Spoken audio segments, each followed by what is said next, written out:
আসসালামু আলাইকুম। একমাত্র আওয়ামী লীগ ব্যতীত এখনও অবধি কোনো দল নিয়ে সমালোচনা আমি করি নাই।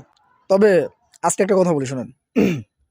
অনেকের দেখতেছি বিএনপির ভারপ্রাপ্ত চেয়ারম্যান জনাব তারেক রহমানকে এবং জামায়াতের আমির ডক্টর শফিকুর রহমান রহমান না জানি কি যেন নাম, ওনার নামটা খুব ভালো করে জানি না, এটাই বাস্তবতা। অনেকে হয়তো ভাবতে পারেন যে ব্যঙ্গ করছি, ব্যঙ্গ না, সত্যি আমি ওনার নামটা ভালো করে জানি না। যাই হোক, ওনাদের দুইজনের ছবি নিয়ে হচ্ছে অনেকে মানে পার্থক্য করতেছেন। মানে জামায়াতের আমির উনি হচ্ছে গাড়ির উপরে, মানে গাড়ির যে ছাদের উপর দিয়ে এভাবে হাত দিয়ে মানে সারা জাগাইতেছে, এবং জনাব তারেক রহমান উনি হচ্ছে বাসের ভিতরে থেকে হচ্ছে মানুষকে সারা দিচ্ছে। মানে পার্থক্য এটা বুঝাইলো যে তারেক রহমান গাড়ির ভিতর থেকে হাত দিয়ে সারা জাগাইছে, যার কারণে হচ্ছে তারেক রহমান বিতু, এবং ওই যে জামায়াতের আমির উনি হচ্ছে গাড়ির উপর দিয়ে হাত জায়গায় সারা জাগাইছে, এই জন্য উনি মানে অনেক সাহসী আর কি।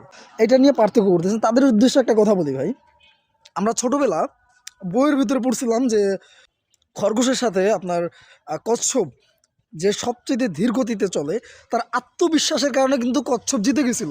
হ্যাঁ, এবং খরগোশ কিন্তু তার আত্মবিশ্বাসের কারণে কিন্তু হেরে গেছিল।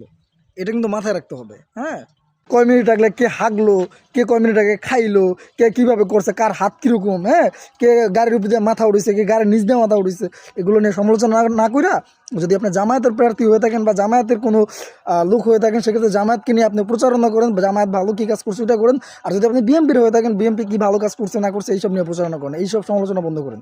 হ্যাঁ, এগুলো মনে করেন ঐক্য নষ্ট হয়, এটা একটু মাথায় রাখতে হবে।